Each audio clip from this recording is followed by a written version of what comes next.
What up, world? Established Rich coming right back at you. Today, I want to get into Sean Carter. JayZ didn't just give us music. He didn't just give us bars. He gave us a blueprint. From Reasonable Doubt to the blueprint to 444. JayZ laid out the steps, the mindset to evolve past where you started. Too many people followed the blueprint of the image they already had, which was the hustler, the chain wearing, champagne popping, paper stacking, street king fantasy. They followed Jay all the way up to volume 2, and then they froze. They hit the pause right where the growth began. Because after the Black album, Jay wasn't just rapping about the block anymore. He started talking legacy, ownership, art, investing, family. He literally told you how to turn drug money into a boardroom reality. But most didn't want that chapter because that part of the game, that part requires discipline, maturity, a willingness to outgrow your environment, to let go of the corner, to stop needing validation from the street. That part of JayZ's blueprint is where most folks put the book down. JayZ became the model, not just for music, but for evolution. And that's why JayZ is so important, not just for hip hop, but for black men across the board. He gave drug dealers permission to think like moguls. He gave corner hustlers the imagination to become CEOs. But somewhere along the way, people stopped copying his growth and started imitating his past. Now let's talk about 444.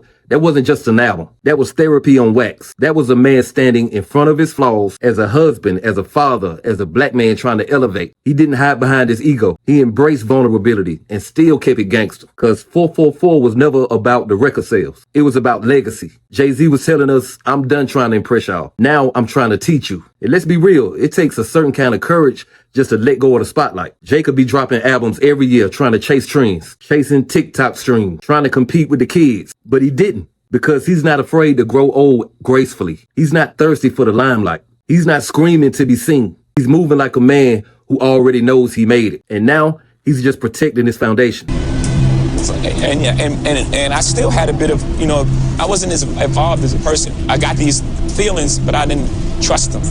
It was early and I was feeling things and I was like, that ain't right. I always had good instincts. It's like, that ain't right. But, I was doing my thing and, new cars and girls and I didn't really want to hear it at the time. And he was like, man, you fucking stupid, man. You wasting your talent. I thought he was jealous at the time.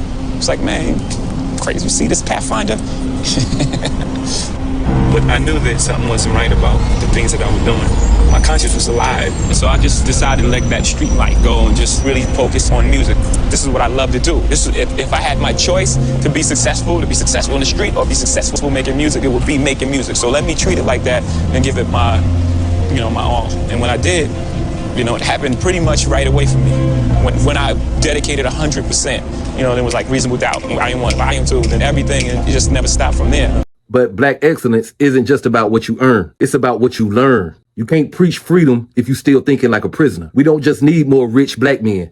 We need more rooted black men. So when you think about JayZ, don't just think about the Marcy Projects. Think about Rock Nation and think about owning your own story. More importantly, think about finishing the blueprint. Because the tragedy is most people only follow the first 2 chapters. They want to be JayZ at 28. They don't want to be Sean Carter at 48. But that's just my opinion. What's yours?